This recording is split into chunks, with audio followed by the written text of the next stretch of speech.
Rain Zenith Vision.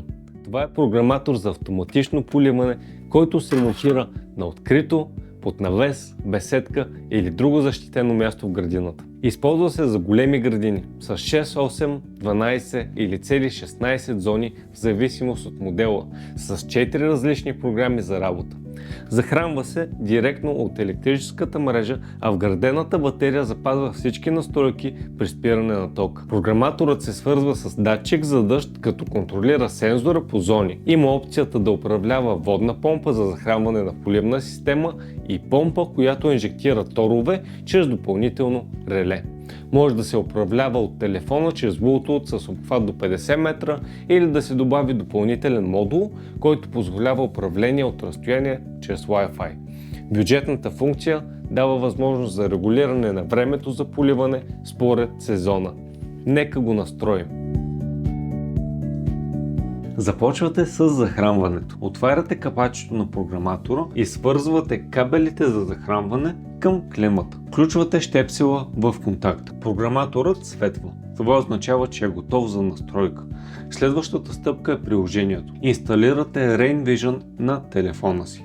Отваряте приложението и се регистрирате с имейл и парола. Избирате български език, натискате бутона добавяне и изчаквате програматорът да се появи на екрана. Въвеждате фабричния код 60, който по-късно може да промените.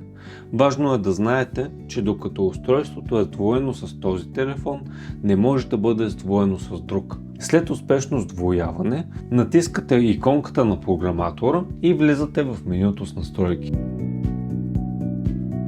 Програматорът е в професионален режим.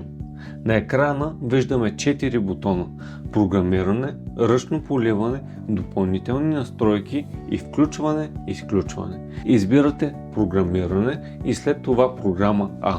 Първата стъпка е изборът на стартово време за поливане. Във всяка от 6 програми имате опция да използвате до 6 стартови времена. Следващата стъпка е продължителността на поливане. Задавате времето за поливане за всяка отделна зона. В нашия случай използваме програматор с 8 зони. След като сте задали стартово време, избирате честотата на поливане на отделните зони. Определяте през колко дни да се извършва поливането според нуждите на растенията. Настройката се запазва автоматично. От бутон допълнителни настройки може да контролирате допълнителните модули, например за торене, метеорологични условия, управление на помпа и други. За ръчно управление избирате бутона Ръчно поливане. От тук може да стартирате поливането по всяко време, независимо от зададените програми. Избирате една или повече зони, които искате да поливате и задавате продължителност. За да спрете ръчното поливане, натискате бутона Стоп от приложението. От главното меню на приложението избирате бутона Изключване. Ако не сте инсталирали приложението Rain Vision, можете да изключите програматора чрез бутона на корпуса.